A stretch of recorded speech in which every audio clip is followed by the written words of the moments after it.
All who, Captain Cook? Asked Mrs. Popper, who had come in so quietly that none of them had heard her. Why, the penguin, said Mr. Popper.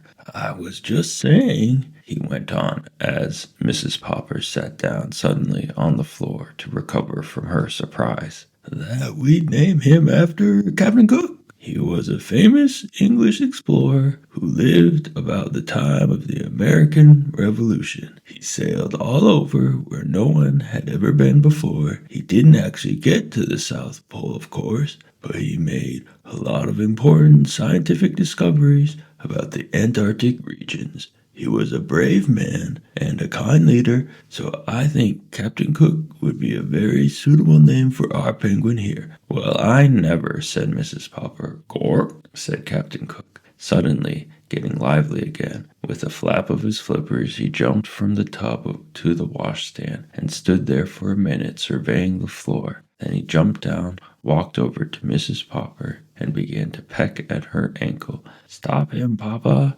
screamed Mrs. Popper, retreating into the hallway, with Captain Cook after her, and Mr. Popper and the children following. In the living room she paused. So did Captain Cook, for he was delighted with the room. Now, a penguin may look very strange in a living room, but a living room looks very strange to a penguin. Even Mrs. Popper had to smile as they watched Captain Cook, with the light of curiosity in his excited circular eyes, and his black tailcoat dragged pompously behind his little pinkish feet, strut from one upholstered chair to another, pecking at each to see what it was made of. Then he turned suddenly and marched out to the kitchen. Maybe he's hungry, said Janey.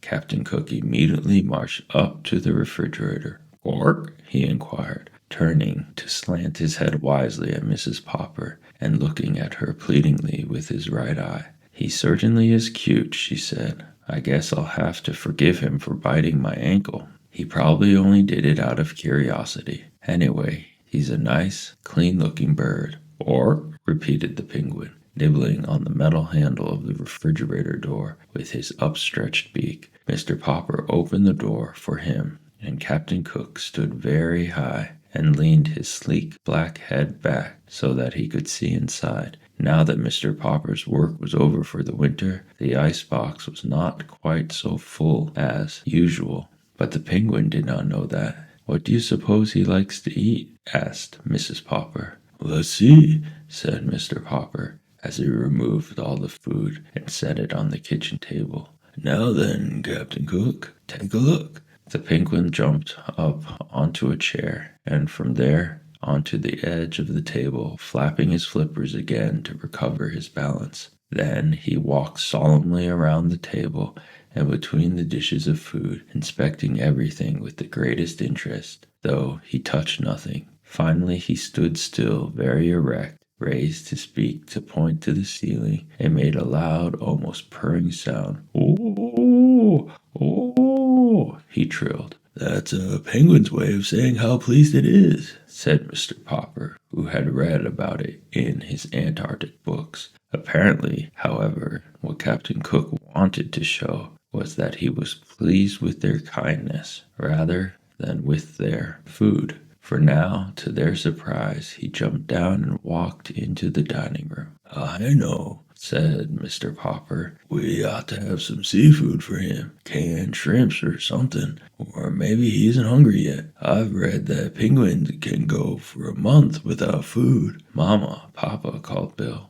Come see what Captain Cook has done. Captain Cook had done it all right. He had discovered the bowl of goldfish on the dining room window sill. By the time Mrs. Popper reached over to lift him away, he had already swallowed the last of the goldfish. Bad penguin, reproved Mrs. Popper, glaring down at Captain Cook. Captain Cook squatted guiltily on the carpet and tried to make himself look small. He knows he's done wrong, said Mr. Popper. Isn't he smart? Maybe we can train him, said Mrs. Popper. Bad, naughty captain, she said to the penguin in a loud voice. Bad to eat the goldfish. And she spanked him on his round black head. Before she could do that again, Captain Cook hastily waddled out to the kitchen, where the paupers found him trying to hide in the still open refrigerator. He was squatting under the ice cube coils, under which he could barely squeeze, sitting down. His round, white circled eyes looked out at them mysteriously from the dimness of the inside of the box. "I think that's about the right temperature for him, at that," said Mr. Popper. "We could let him sleep there at night." "But where will I put the food?" asked Mrs. Popper. "Oh, I guess we can get another icebox for the food," said Mr. Popper. "Look," said Janey, "he's gone to sleep." Mr. Popper turned the cold control switch to its coldest so that Captain Cook could sleep more comfortably. Then he left the door ajar so that the penguin would have plenty of fresh air to breathe. "Tomorrow I'll have the icebox service department send a man to bore some holes in the door for air," he said, "and then he can put a handle on the inside of the door so that Captain Cook can go in and out of his refrigerator as he pleases." "Well, dear me, I never thought we would have a penguin for a pet," said Mrs. Popper. "Still, he behaves pretty well on the whole, and he is so nice and clean that perhaps he will be a good example to you and the children. And now I declare we must get busy. We haven't done anything but watch that bird. Papa, will you just help me set the beans on the table, please?" "Just a minute," answered Mr. Popper. "I just happen to think that Captain Cook will not feel right on the floor of that icebox. Penguins make their nests of pebbles and stones, so I will just take some ice cubes out of the tray and put them under him. That way he will be more comfortable."